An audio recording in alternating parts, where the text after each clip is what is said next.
On today's primetime local news, Onion Lake Cree Nation declares state of emergency to an increase in drug and gang-related activities in the community. Sobering news, residents in recovery will be closing the doors to its downtown location in Lloydminster. And the city debates multiple options for Martin Brown Area Development Plan. Plus, how a barley coalition is set to making it easier to do research into barley in Western Canada.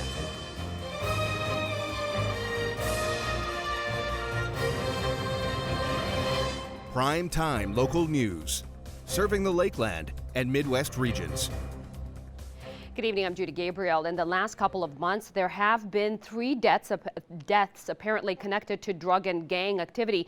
And today, major news announcement came out of Onion Lake Cree Nation. They officially have declared a state of emergency following the recent spree of drug and gang related activities. Our Jasmine King has the details. The reason for this press conference is we realize now, it is time to do something. Members of the Onion Lake Band and Onion Lake community gathered to declare the state of emergency. Drug and gang-related activity has led to more violence within the community, which is one of the reasons they are declaring an emergency. My biggest reason would be to try and address the government, realize all the struggles that we're having within our nations, not only here but across Canada, because of the lack of resources. We need the resourcing in terms of prevention.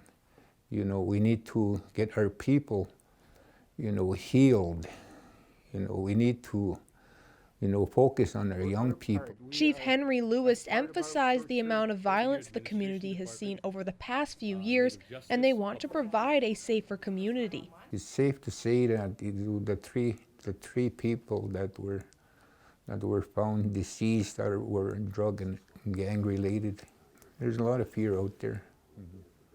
But we have to constantly reassure our band membership we are trying to do whatever it takes to promote that feeling of safety within the nation.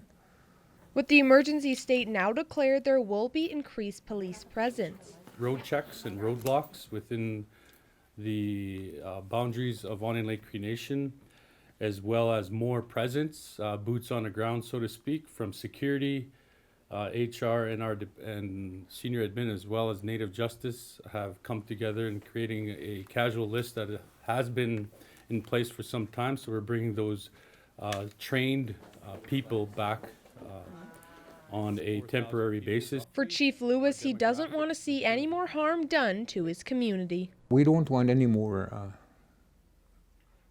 deaths within the nation. We'd like to put a stop to it or curb as much as possible.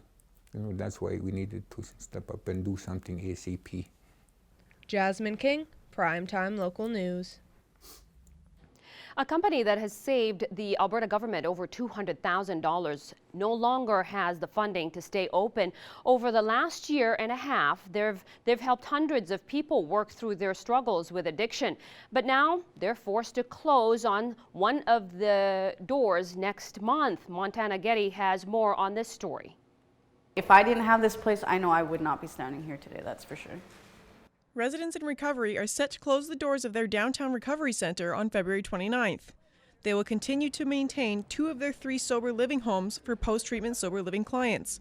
But the impact of having to cut back is huge. Founder and owner of the society, Tyler Lorenz, says he started the program because helping people overcome their addictions is his passion. I put everything into this. It is very uplifting to see the changes that people make in their lives. We've had 335 applications for sober living or daily programming come through the office. We've actually had 173 different participants in our daily programming. Residents in Recovery has been fully funded by the community since day one. They're hoping to receive approximately $35,000 in funds before their closing date so that they're able to avoid closure of the safe space they've built for recovering addicts. I haven't had any government funding to date, so the community's been a huge supporter for us.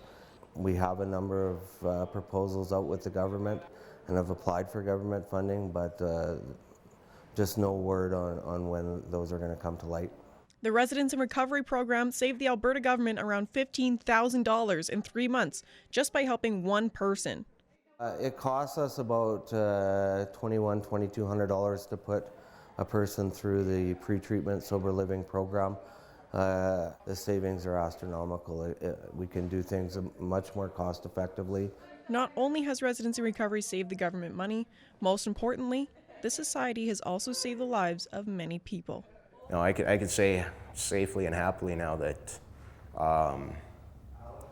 I come in completely destroyed, emotionally, mentally. This place has given me a connection to people that I've never really had. It's given me a new, like I said, look on life, and I'm happy. Residents in Recovery is not only a safe place to live, it's also a loving and caring home and learning environment. This program is unlike any other program, right? Because a lot of sober living programs out there just focus on post-treatment and then, you know, what do you do in between the detox and waiting to treatment, right? And here, Tyler gives you a lot of tools to work on that you've lost in your active addiction. It's not just a place where, okay, let's crack open the books and then that's it, right? It's a place where we can all come in and we feel safe around each other and we trust each other, and it's a bond that, you wouldn't find anywhere else. Montana Getty, Primetime Local News. Last year, the community was saddened when the Martin Brown School was demolished. Now the land is empty and the city is debating multiple options for the Martin Brown Area Development Plan, from adding more green space to developing residential properties. However, the right choice for now might be to leave their options open. Josh Ryan has more. Residents near the Martin Brown land have provided the city with plenty of information to use in deciding what to do with the property. However, the feeling amongst council members is that there isn't an advantage to charting one specific course at the moment. Whether or not there's enough budget dollars available, what the city is looking like in general in terms of growth and how much land availability there is, we have to think about all these things. Complicating the decision further is what to do with the Archie Miller Arena. It's the ice plant that's really in question, and the challenge is, do you then invest in a new ice plant into an old building? So there's some decisions that will have to be made sometime down the road with all the other buildings that we're faced with. One of the options from this week's GPC meeting includes an area for residential development. However, Torreson says it makes more sense to delay that particular portion of the idea. In the near future, they're going to just be open green space and usable, but it provides the flexibility for a future council to be able to say, okay, there's no room left, or a developer's approached us and they'd like to do some kind of residential infill in an older neighborhood, and it gives you the ability to consider that option when it comes up. Nothing's written in stone. It's not that there is going to 100% be residential, but that opportunity for that to be there is really what's essential in the plan for the future. And another idea for the city to explore is developing a neighboring plot of land in order to maximize the green space here. It's something that I'd like to hear from administration, from the perspective, and from the neighborhood. Again, the people immediately next door. They'd be a couple blocks away, but if that would enhance the area, would that be to the best value? That's something we need to have that discussion about. Josh Ryan, Primetime Local News. Father Gorman Community School celebrated Family Literacy Day today. I'm not some 10-foot grizzly bear who makes backpackers scream. That guy run away. The day is meant to celebrate all aspects of literacy, including math, reading, and environmental literacy. The school had games, stories, and parents were invited to lunch to spend time with their kids, with other activities planned for the day. And it's gotten so big now that they don't all fit in the classrooms or the library anymore. So we had lots of families spread out in the hallways with sandwiches and books and spending some quality time while they read. Additionally, we have some draws, and then we have a huge activity set up in the library today. Each year, the number of families coming in for Literacy Day increases at the school. They've been doing this for up to 15 years and believe that Literacy Day is very important in the community. Big thanks to all our families that came, and our staff worked really hard for it, and our kids have done a really good job with it. And this afternoon we actually have a range of visitors coming in from politicians, people who work for the radio, local business owners as well that are coming in to talk about their role within the community and promote literacy and read to those classrooms. So it's a big thanks to them as well. Father Gorman's community school will continue with celebrating Literacy Day on Friday, so it's more convenient for parents to come in. The annual Cutter Rally for Cancer will take place next month, and the event is still looking for more participants.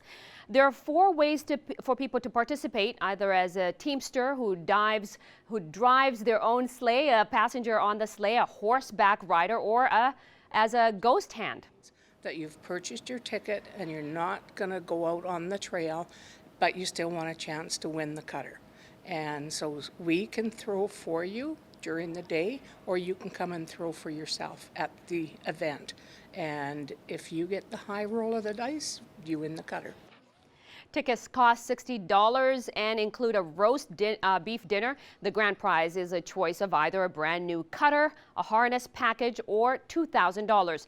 The proceeds from the rally goes towards the Lloydminster Regional Health Foundation. We have purchased what they call chemo chairs for the chemo unit. We try and raise as much as we can, and in the 16 years that we've been running, we have donated over 100,000.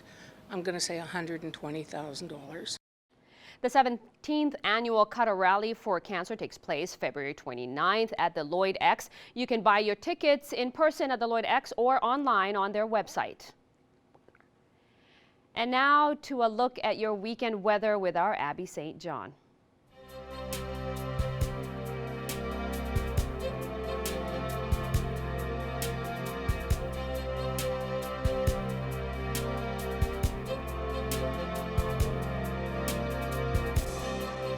Thanks, Judy. We are currently under a freezing rain warning for here in Lloydminster and up in the Bonnyville and Cold Lake area as well. No warning on the Saskatchewan side, just in those few areas. -7 currently here in Lloydminster. Fairly cloudy skies. The winds coming in from the east-northeast at 13 kilometers per hour, making it feel closer to -13 with that wind chill. Across Alberta, -7 also out in Cold Lake, -5 in Athabasca, -2 in Edson, +2 in Rocky Mount House in Jasper, -3 in Whitecourt, 0 in Edmonton, and +1 out in Red Deer.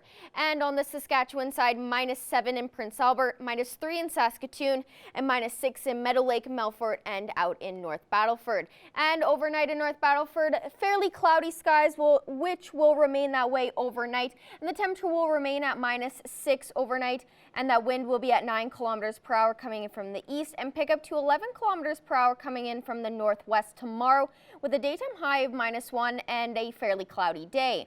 In Cold Lake overnight, the temperature will be -6, and that wind will be 6 kilometers per hour coming in from the northeast and pick up to 13 kilometers per hour tomorrow coming in from the north-northwest, with a daytime high of -1 and a mix of sun and cloud. Here in Lloydminster overnight, as we're under that freezing rain warning, we could experience some freezing rain starting tonight and heading into tomorrow morning, with the temperature remaining at -7 overnight, and that wind will be at 9 kilometers per hour coming in from the northeast, and then pick up back to 13 kilometers per hour tomorrow coming in from the north-northwest, with a daytime high of -1, which will feel closer to -8 with that wind chill, and a low of -7 and a mix of sun and cloud. On Sunday, it will be a high of -2, which will feel closer to -9, and a low of -6 with a fairly cloudy day. On Monday, there's a 55% chance of snow with a high of -3, which will feel closer to -12, and a low of -5 with a mix of sun and cloud throughout the day. That is a look at your 3-day forecast. We'll have more news coming up after the break.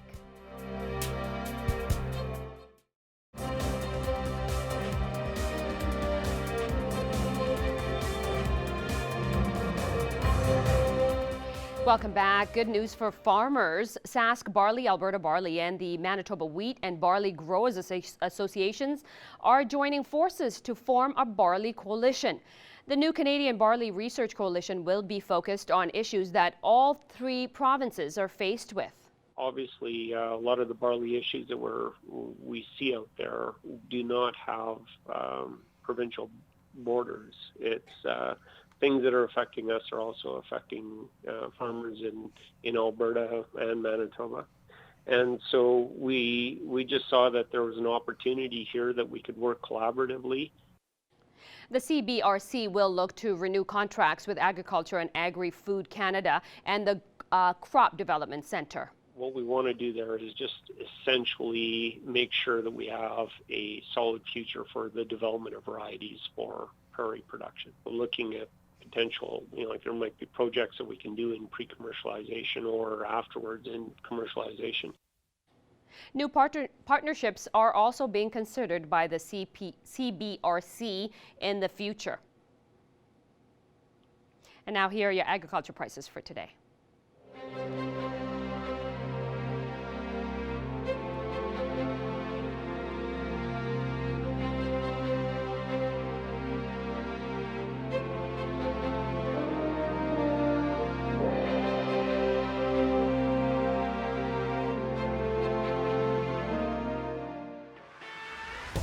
We're a part of less than 5% of Canadian auto body shops and Lloydminster's only locations with certified collision care recognition at City Centre Auto Body.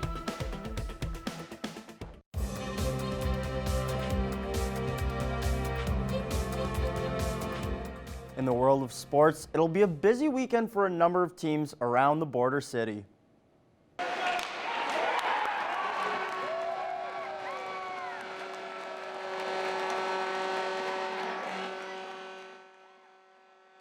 The Bobcats are hitting the road, heading to the western half of Alberta. 3 games in 3 days starts tonight in Drayton Valley. Tomorrow, the team will take on the Wolverines in Whitecourt, and finally finish off the weekend back in Drayton Valley. The effort's going to be there, and the little details. If you go away from them mentally or physically fatigued, then those slip into the game. Sticking with hockey, the PWM Steelers are heading south and taking on the Calgary Fire and the Rocky Mountain Raiders Saturday and Sunday. Second place to fifth place is only separated by 8 points, so the trip could help shoot the Steelers up.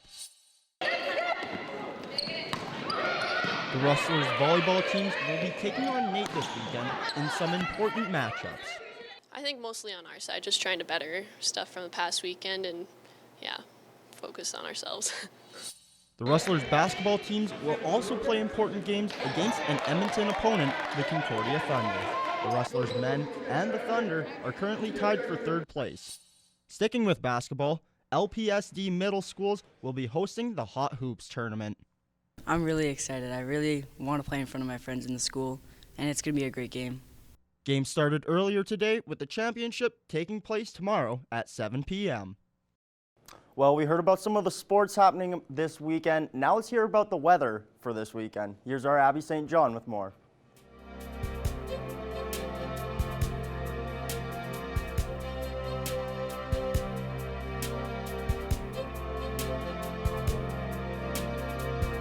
Thanks, Evan. Lloydminster is currently under a freezing rain warning, as well as Lac La Biche, Bonnyville, and Cold Lake as well.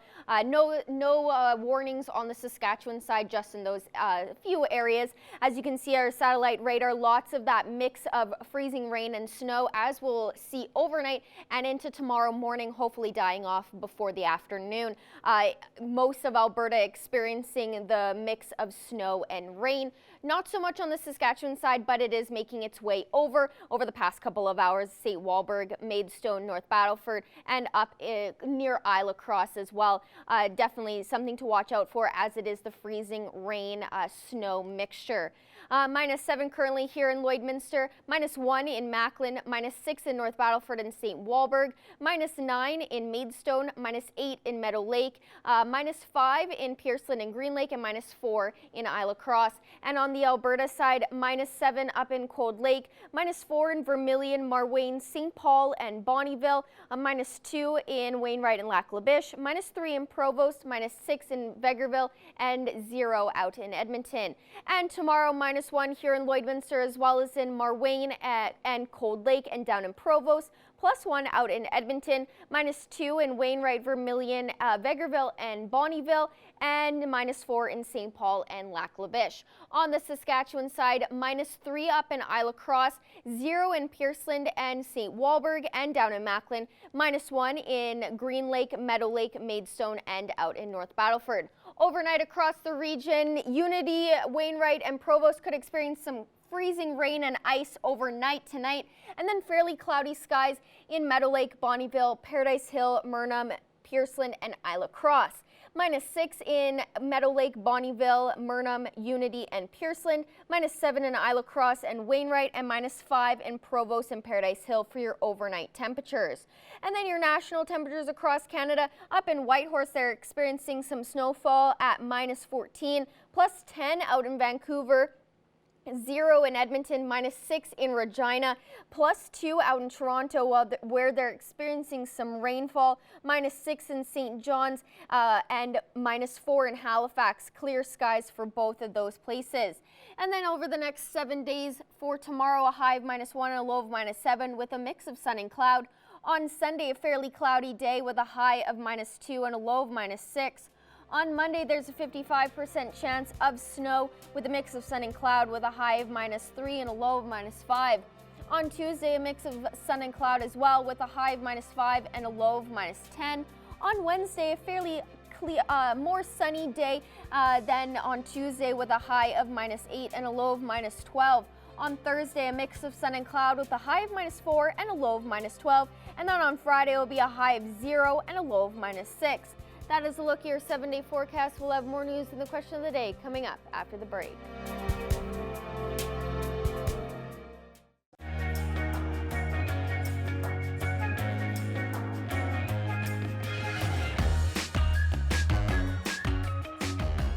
Of course, a big day at Onion Lake today. Onion Lake Cree Nation declared a state of emergency to an increase in drug and gang-related activity in the community. And the question was, what are your thoughts? I really think it's such an amazing thing right now that they actually came out to talk and ask the government for help, because this thing has been going on for such a long time. And I think it's important that we look at them when a community is crying for help. They need to be helped. And when it comes to drugs and crime and all of that, you know, three people have died within the three months or a couple of months. So that's really dangerous. And these drugs are not coming from their community. It's coming from all over the place, and it's affecting their kids, their families, their mom, their sisters, you know. So I think it's a good idea, and that, in my opinion, I think it was a good thing for the chief to come out and talk about it. I think so too, and you know, seeing a lot of like the comments that we've received and other comments that I've seen around, a lot of people are like, good for them, good on them. You know, this place, the Onion Lake needs help, and they've been saying that they need help, and the fact that now they've come out in front of everybody and said, we need help. This place is inhabitable. We need to protect our children, our families. We need to protect our way of life. And so by doing that, I hope that the government sees that, hears it, and takes it seriously, because it needs to be taken seriously. And you're right. And I think that if we need to help them too, because it's still in Lloyd, it's in other communities as well too. And I think that when they're saying we need help, it's not just, you know, give us money to figure it out. I think they need more than just police force. I think they need to bring the army. I know I'm extreme on that, because I think there's so much, it's so ingrained in the community, and these guys are dangerous. Like, being, as a kid, you know, being part of the drug world, you don't know what you're getting into, and then you get into that world and they keep recruiting people, and these drugs have to be stopped. It's a hard thing to battle, obviously, because you know, the cops are probably even afraid of being a part of that community or trying to go in there. Nobody should live or grow up afraid. And I think a lot of these, especially the children here, are probably super scared to grow up. And you know, to just live, just to go outside their front door can be, you know, a scary thing, and nobody deserves, nobody should go through that. Nobody needs to go through that. And it's just, it's sad, and I hope that, you know, the government takes note, takes it seriously, and doesn't just throw money their way. They actually go and do something productive. And I think they will. I think it's important, and I'm glad that they actually voiced their opinion about that. It needs to be fixed. And off to pets, of course. We're going to look at some of the pets that you guys have sent us for a chance to win a gift card from the Pet Pad. And of course, the winners will be announced at the very end of the second half.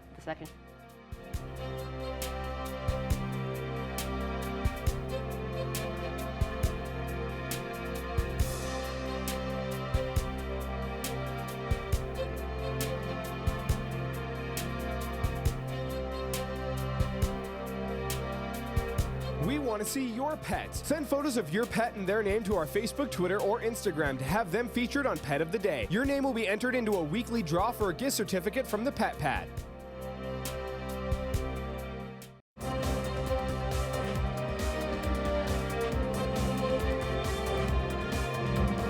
I'm pleased to be joined today by Sherry Sands from Ladybug Healing. Sherry, thank you for making the trip all the way in from Turtleford. Thank you for having me. Let's talk about, first of all, you make these beautiful quilts and there's a whole story to them. So before we show them off, tell me about Ladybug Healing and about the healing quilts. Ladybug Healing was formed in honor of my mom because she was a good seamstress.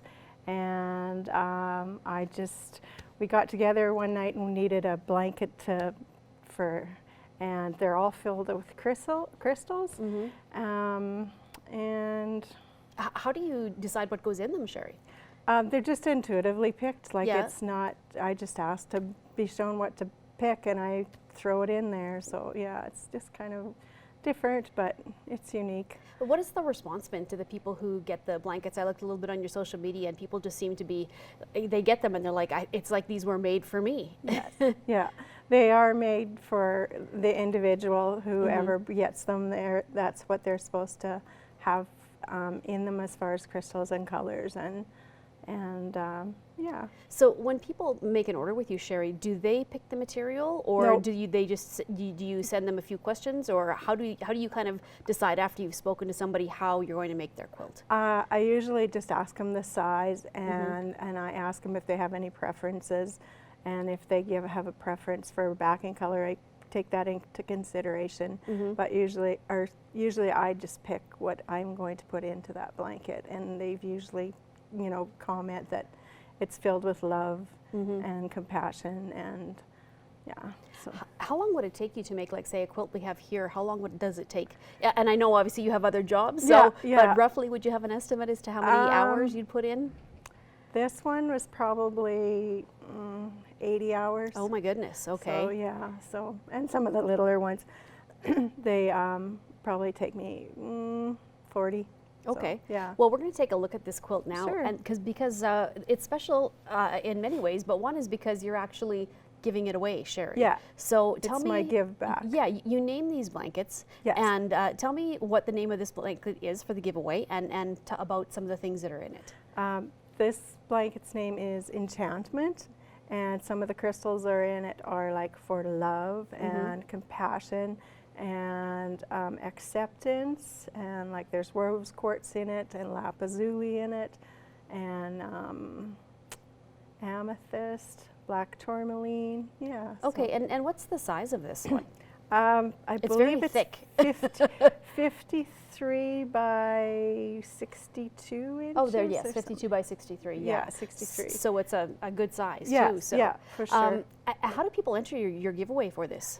They just go to Ladybug Healing on Facebook. Okay. And she is pinned right to the top of my page. Okay. So you just follow the instructions on that, and that'll get you in to win it. And how long do they have to enter? When are you going to be making the draw? July 1st is the draw date. She will be in Mervyn in May the 2nd and 3rd. Okay. Yeah. And if people want to, if they have questions for you, if they want to maybe look at making an order, Sherry, is the best way to reach you through social media just as well? Ladybug Healing social media, on Facebook or Instagram, I'm there too. So. Okay. Have you sent these quilts outside of Saskatchewan? Have they gone to other places? Yeah, they've gone all across Canada and Wow. and a few into the States, not quite so much there. Right. But yeah. So if anybody is interested, then you don't have to be in Canada to actually order. Nope, you can order from anywhere you want. Okay. Yeah. And I know we kind of touched a bit on this earlier, but how do you get the passion? I know you talked about your mom, but when making these, is it just kind of intuitively everything, like the colors, the patterns, everything come to you? Yeah, it's a new experience every time I sit down to make one. So. And do you know roughly how many you would have made since you started? Last count was about 600. Oh my goodness. So yeah. Okay, so quite a few then on top of your other jobs that you have as well. Yeah, absolutely. Yeah. Okay, sure. well, Sherry, we want to thank you so much for joining us today. Thank you. Your quilts are absolutely beautiful. Thank you very much. And once again, if people want to reach you, Facebook or Instagram, what do they search for? Ladybug Healing Yeah.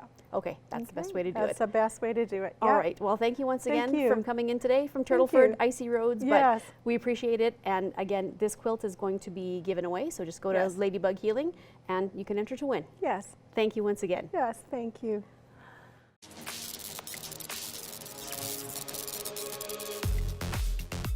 I'm Justin with Boom 1019 and Hot 93.7, and here's what's happening.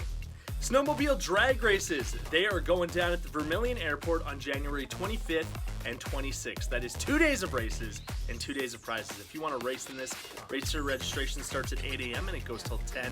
Then the racing kicks off at noon. $10 a ticket, or if you're a family, $25, so not too bad. For more information, you can either check out our websites or call Warren at 780-581-0176. The Wainwright Minor Soccer Association presents AB Comedy Night with Adam Blank and friends. This 18-plus event is happening January 31st at the Wainwright Communiplex. Proceeds will be going towards the soccer field redevelopment project, and you can grab your tickets at Wainwright Auto Repair, Bumper to Bumper, and Triag Implements. Now, going to Vegas is a lot of fun, but it can be a little dangerous for the wallet. So, if you want to have the Vegas experience without the travel, then check out Vegas and Vermilion. That is happening on February 7th. There's going to be cocktails, a gourmet 3-course meal, and then a 2-hour fun casino where everyone's a winner. Tickets for that are also available now. I'm Justin with Boom 1019 and Hot 93.7, and that's what's happening.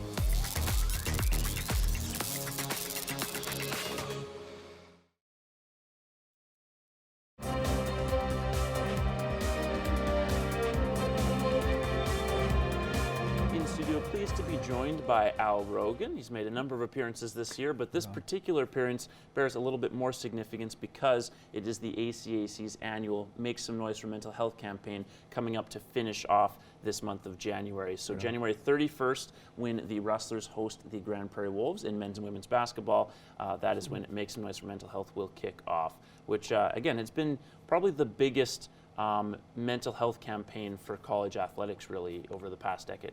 Absolutely. The campaign started probably 6 or so years ago with one of our post-secondaries down south. It was an initiative they started.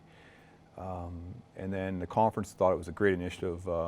Mental health is such a big issue right now in society, and especially with student athletes. We probably all know a student athlete or an athlete or just a person in general that's suffered with mental health, and we wanted to bring awareness to it. And then had a great partner with RBC jump on board. They felt it was a really important topic to discuss, and it's grown from there. This is the 4th year that we've done the campaign at Lakeland.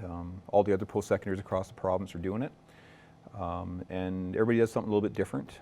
And each RBC branch in the community works with the institution to put the event on, the night on, and to bring awareness to mental health. Absolutely. And how much money are you looking to raise this year? I know RBC has already written a check. Yeah, it's not so much about the raising of funds. RBC, one of their initiatives with each post-secondary is to make a $1,000 donation to. We have a student athlete council, so they're determining what that's going to go to. It goes towards helping with students' mental health at the institution. So our student athlete council, they're still determining what that's going to go to this year. But last year it went to our SOS fund, which is to help students who maybe don't have enough money to, just an emergency fund to help them pay for some of their groceries and things like that. So it's RBC, they're stepping behind not only by name but also financially as well to ensure that they're part of it.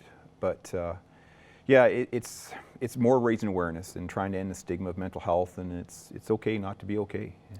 Do you think that message is starting to get through more than it used to? Certainly a decade ago. I feel even like 5 years ago, the stigma around mental health has at least somewhat shifted. Do you think it's shifted significantly? Absolutely. We can just see it inside of our own athletics department, and even our institutions. We see more and more kids that they're coming forward and saying, I'm struggling with this or I'm struggling with that. They have that great relationship with their coaches or even our staff and our learning commons, and they talk and they feel like they can come forward and talk. So it's, we're definitely seeing a change to where they're not afraid to talk about struggles they're having with their personal life and their mental health. Okay. And have you, I guess, probably gotten to see a few anecdotes of students that have come forward and then been able to move forward in a positive way afterwards, obviously, because of the help they've received? Absolutely. We could probably talk about examples. just in our programs alone where kids have struggled a bit, and you could just see how their outlook on life has changed, and their performance as a student athlete has changed, and how their performance in the classroom has changed, because they're able to talk about some of the struggles they're going through, and they're able to get put in touch with the right resources required to help them through some of the struggles they're going through. And it's and then they help other students who come. It's sort of like this culture change, which has really been really positive over the last number of years. And obviously the community has managed to jump on board in many cases over the past couple of years as well. Absolutely. I can't say enough about our community. In this particular situation, RBC is a partner with this initiative, but our communities in Vermilion and Lloydminster, when it comes to working with us, have been absolutely fantastic. Not anything, but a lot of things we ask for, they're willing to step up and help. It's just the communities we live in, right? And before we go, let's clarify. So January 31st, Yep. Basketball games for the women starting first at 6 p.m., then the men after. Absolutely. We're playing Grand Prairie. That's important as well. Like, we want to make sure that teams or people come out to watch our teams. But the big thing about the evening is our Make Some Noise for Mental Health, and there's a lot of initiatives we're doing that night, from giveaways to we want to get our crowd engaged. We want them to make some noise for mental health, basically. So that's a huge component of the evening, and basketball's in there as well, which is really important for us as well. So make sure you have a good seat at game time, which again at 6 p.m. is the start, and be ready to make some noise. Awesome.